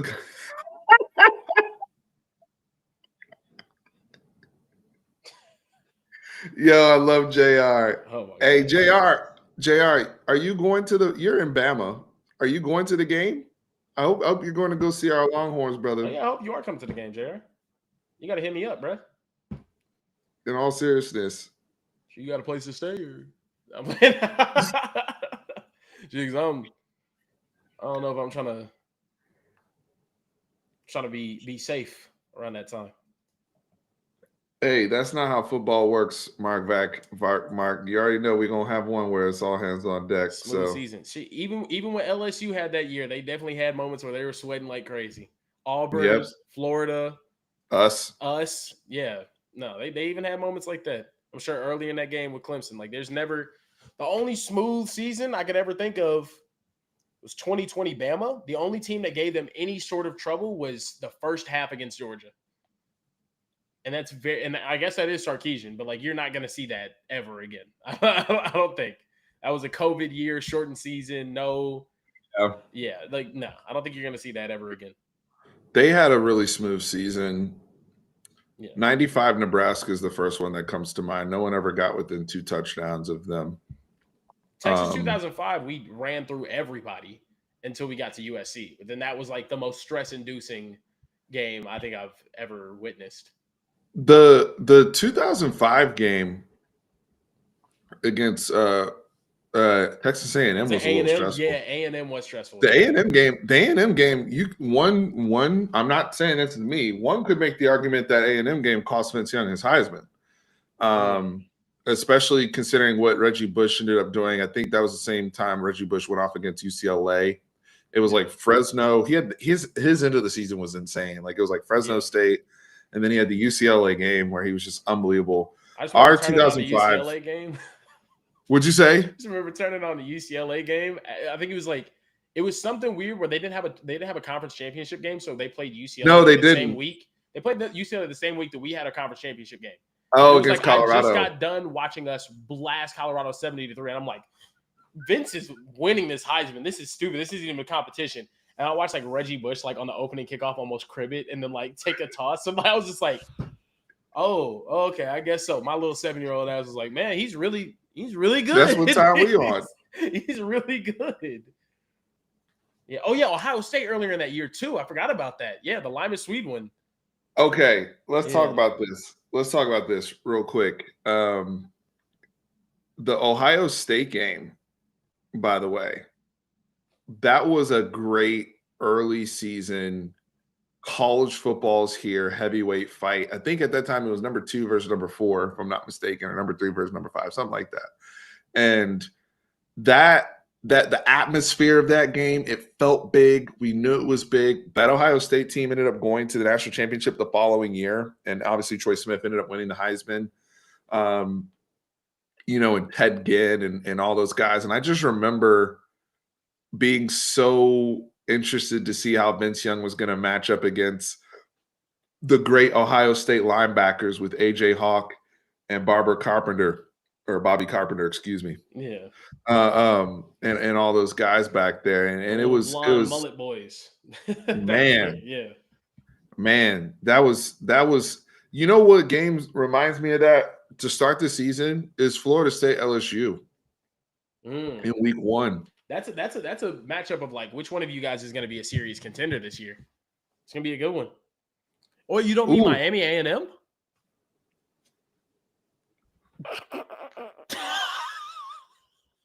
Hey, A&M's going to beat Miami in Miami, right? They should. If they don't, right? Listen, if they don't, I cannot wait to see Evan Stewart wearing that number 1 next season for the University of Texas. It's going to be amazing, bro. Like him and Jonte Cook and DeAndre Moore in the slot. We're going to have a freaking just a party out there, bro. It's going to be crazy. It's going to be crazy. If they don't beat Miami, cannot wait to see Evan Stewart in a Longhorn uniform. It's going to be amazing. Yeah, 2-0-1 Miami. This is always why we have to define when you talk about the greatest team. Everybody just says, 2001 Miami, greatest team of all time, because you look at what they went on to do in the NFL. But we got to remember what the team was in the context of the season. Not to say that they weren't great. Yeah, but they played. It's revisionist history. It's the most dominant, crazy like the Nebraska. Nobody was saying that during the season. Yeah. Nobody was saying that during the season. Come on, It was there were we thought they were the favorites. We thought they were the best team, but they weren't like no one was saying this is the greatest team I've ever seen. Yeah. We were saying this to be fair. I think once LSU got past Alabama and what might have been in 2019, what might have been the most NFL players we've ever seen on one field between two teams. The most talented NFL players too. Because I think 05 Texas USC was like crazy with talent. Like at that time, it's very it's equivalent. Mm-hmm. But the thing is to see Jamar Chase and Trayvon Diggs going at it one-on-one and seeing like Tua and the fact that that Jalen Hurts Jalen Hurts was gone, but like Tua, and then you have Joe Burrow on the other sideline. The offensive lines were crazy. You got Najee on one side. You got Clyde. Those guys are the best players in the league now. Jalen Waddle. Yeah. All who gets like a face, like the nasty face mask thing happens, and then and then he still curbs the punt. Dude, that was a problem. But you could also watch the full NFL season live on NFLSQTV.com. Okay. Get him out of here! Get that dude out of here! Where are my mods at? Yeah, I'm looking at Christian Clark's highlights right now. Dude is shifty. I like me some Christian Clark. Not gonna lie to you. I think he's gonna be the shiftiest back we got in that room. He's like a verified 6 foot 6'1". So I'm excited to see him. But what was it? Talk about the 90 Colorado. Is that the Eric Bieniemy team back when he was on that Colorado? So whoever put that's a team that had Eric Bieniemy was on that team. Cordell Stewart was the quarterback. Wasn't like Ahmad Rashad or whatever his name is on that thing? Michael Westbrook, I think, was a receiver. Yeah. A lot. No, I'm not gonna lie though. 2019 LSU, and I'm just saying this because I've seen it. 2019 LSU or 2020 Bama are the most dominant teams I've ever seen. Like you knew going into it, how are you gonna stop this? Like I don't know, just complete units. Okay, let me ask some Texas fans. We always complain about this. Oh, we were a moment away from playing in Miami. I gotta talk to Rod about this too. I want to talk to Rod Babers. Legitimately, how do y'all think they would have done against 2001 Miami? Like, come on. There's people that think they would have done well, but like losing in the conference championship kind of shows like the team wasn't ready to be where they needed to be. I don't know. I was a toddler then, so Well, we'll finish off here. that's another thing too. I wanted to, like just one more thing on this. Oh, go ahead. The reason why 05 Texas deserves to be in that conversation is not because people were saying that about 05 Texas. It's the fact that if you look at their whole schedule, they blew everyone out that they played. I think they beat like everybody but like Ohio State by double digits that year, right? Even though they had the close games, the slow start, like the 04 game against Oklahoma State was crazy to go back and watch when I was like younger, right? But I think it's the fact that everybody was talking about USC as one of the greatest teams to ever play the game, leading into the national championship. Like they're just, is this the greatest team of all time? Da da da da da. There's a bunch of conversations about how great they were and just how this is like the most phenomenal team ever. And the fact that we beat that team means that they should be in that conversation. Time out. Well, they weren't just talking about it.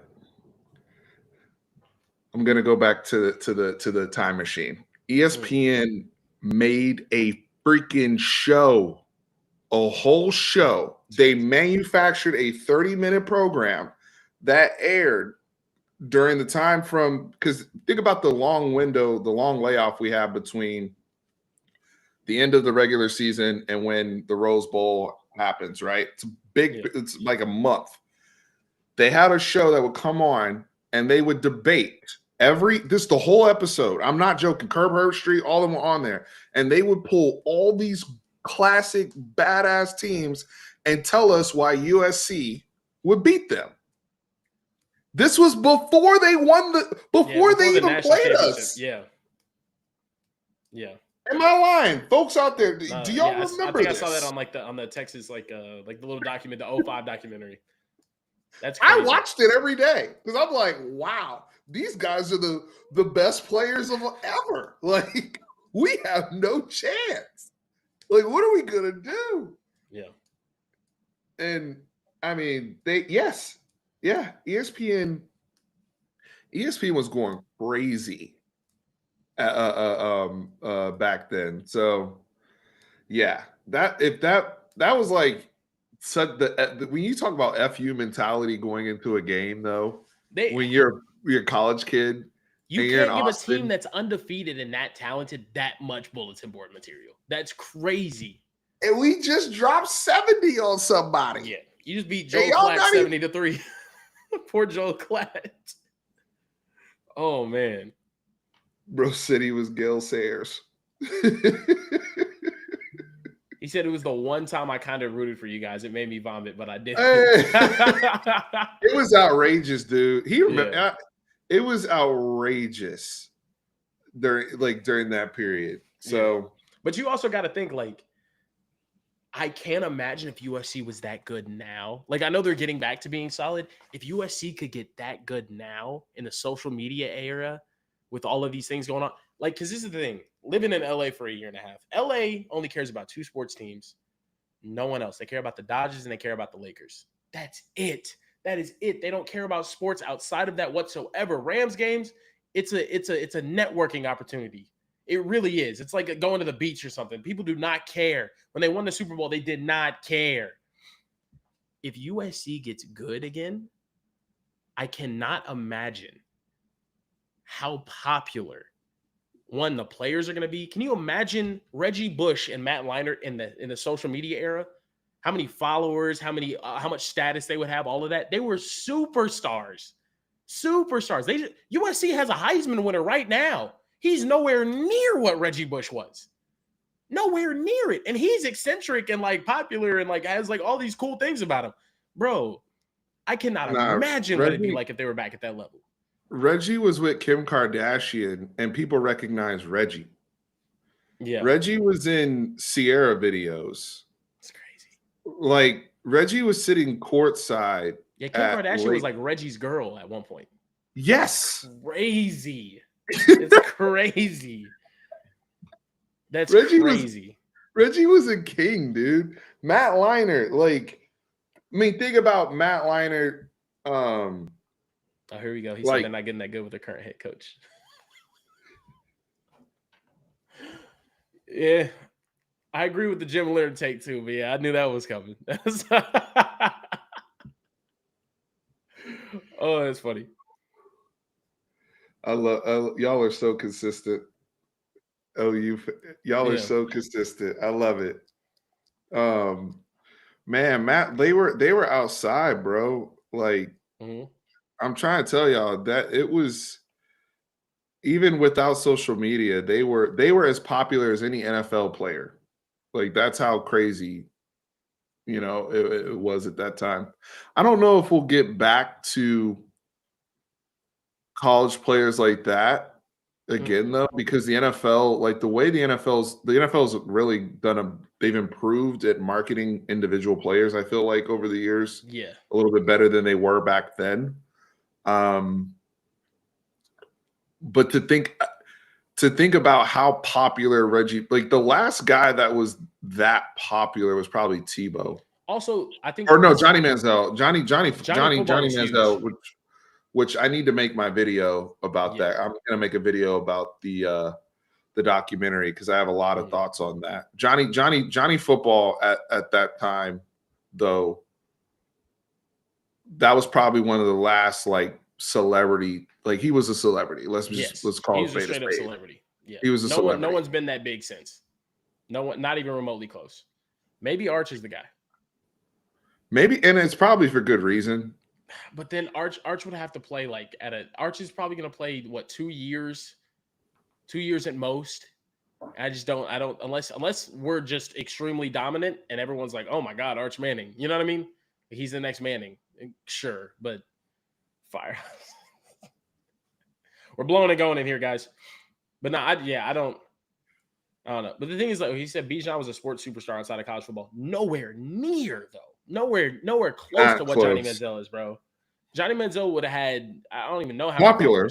Well, it's Bijan's very popular. Yes, but it's also this though. Look, there's not with news. Okay, let's just be honest. Over the past 20 years, there's way more entertainment. Period. There's way more avenues to watch things. Back then, it's like, yeah, you got cable, you have like your interest and whatnot. But like on Saturdays, the most popular thing on TV was college football, and also the most popular thing to do in your free time was watch TV. YouTube wasn't popping off when Reggie Bush was playing. There wasn't like Facebook. There wasn't like, maybe there was Facebook on like for like the college stuff, but it was still very new. Like MySpace didn't exist yet. There wasn't YouTube. There wasn't any of that shit. So you were just watching TV. And like if you were talking to a guy, girls, if they were talking to a guy, oh, I'm watching TV, they probably saw Reggie Bush. Oh my God, he's so cute. You know what I mean? Like it was a completely different era. Now, bro, I have millions of hours of content on whatever it is that I'm interested in right here on my phone. It's a completely different. I don't think we're ever going to see a superstar. It's the same reason why I say we're never going to see someone like Michael Jackson ever again. Like you'll never see that again, ever. Especially at the college football level. At the NFL level, you could because it's the NFL. You know what I mean? Like 100 million people are still going to watch the Super Bowl. Exactly. Yeah, you're seeing that with Mahomes right now. Mahomes is that guy. I will.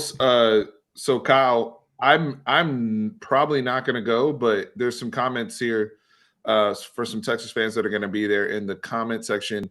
If you DM me, there are some people I can hook you up with that I know go to all the road games that will have kind of the information for tailgates there. Thank you for the donation. JR lives in Bama, and he's putting some information here in the chat as well.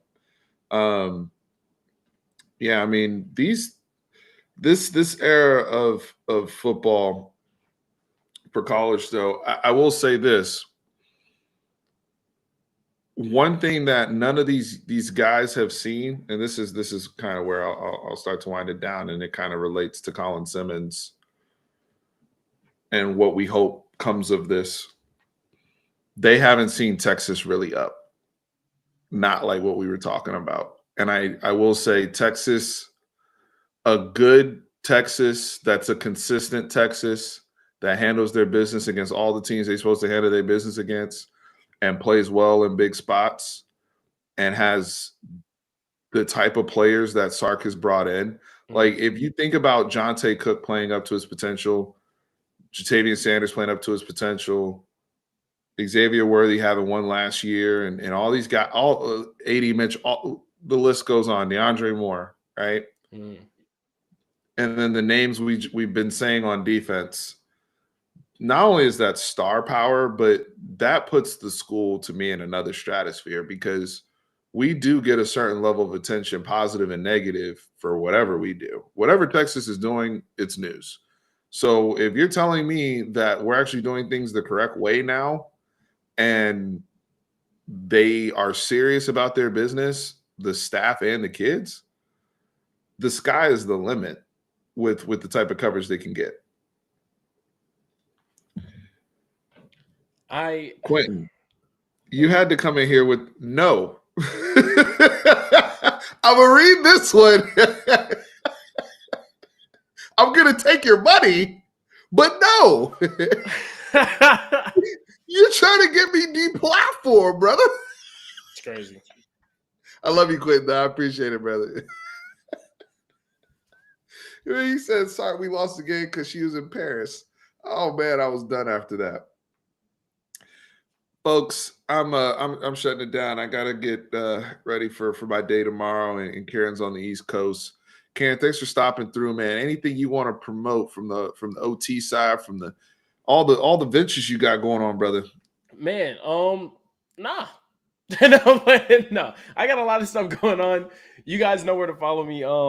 Kieran or at Care Bear Kieran on all social media platforms, Twitter, Instagram, TikTok. Football season is going to be a movie. We're going to be going out doing a lot of stuff. I will be in Tuscaloosa for the game. So if you're out there, you know what I mean? You see me in my big burnt orange stuff, you know what I mean? I'm a tall guy. Come say what's up to me. Also, I'm going to be in Dallas for the Texas OU game this season. I appreciate being back on this channel, talking some Texas Longhorns football with my guy Steven. I'm very excited to see what happens this year. You know, it's been awesome. So yeah, you guys know where to find me. I'm going to be spewing my hot takes, talking my nonsense, slandering Babe Ruth, slandering Johnny Manziel, slandering Aggies and Sooners everywhere. It is what I do. It's, you know what I mean? I'm a professional crap talker, and I enjoy it. So yeah, I'll see more of you guys here soon. But it's a big day today. Duncanville, America. You know what I mean? Duncanville Longhorns, baby. Colin Simmons to the crib. You know what we do. I'm very excited to see what happens with these Longhorns and with my Duncanville Panthers. Gonna repeat as state champions this year, by the way. North Shore in the dirt. I said it. Hey, I'm sure you're gonna have a lot of Texas Longhorn fans paying a lot of close attention to Duncanville games. Rightfully so. Hey, back then they didn't want me. Now I'm hot. They all on me. They all on me. You know what I mean? Like that. Hey, it is what it is. It is what it is. It is what it is. You know what happens, bro. You know what happens. So yeah, Duncanville's good. Just remember, guys. You know, 2025, we got another one. Just when you want to know who to root for in that state championship, when it's Duncanville versus North Shore, you know what I mean? Actually, no, I love the kids over there in North Shore too. Shout out to Devin Sanchez. I'm very excited for that matchup. But hey, a lot of talent in the DFW area, a lot of talent at these high school football games. I really encourage you guys to go out, go to a local high school football game, peep the talent. Everybody's very, very, very good, especially at like the higher levels. Like kids are getting better and better and better, and they're more skilled and more knowledgeable. You'd be very surprised to see how intelligent and how high of the football IQ is that these kids have now. So, yeah, I encourage all of you guys to go out and watch a high school football game here this fall. It's going to be a great time. Friday, your weekend should be full of football. Friday, Saturday, and Sunday, 3 days. Thank you for saying that about high school ball too. I mean, we have more access to it, but it's nothing. They're all different. Seeing them in person, high school ball at the core element, especially if you're able to get to a game in a smaller town or something like that, you really feel it. That intensity and that passion, it is second to none. I've always enjoyed whether it's watching family members that played, or just going out to support your local high school football team, especially if you live here in the state of Texas. There's no reason not to. That's why they make movies about this stuff. It's very, very real. Folks, hit that like button, subscribe, help us grow this platform. We are back in full effect during this football season. I know I've had a really busy work schedule, but regardless of where I am now, whether I'm on the road traveling for work or wherever, we're in full swing. I'm going to be giving you guys content. And it may not always be at the most opportune hours, but as a passionate Texas fan, connecting with you guys means the world. I appreciate everybody's, today was a really, really fun day. But y'all know I'm always here on the bad days too. And good, bad, and different, we here. So y'all remember, horns always up. Hook 'em. Hook 'em.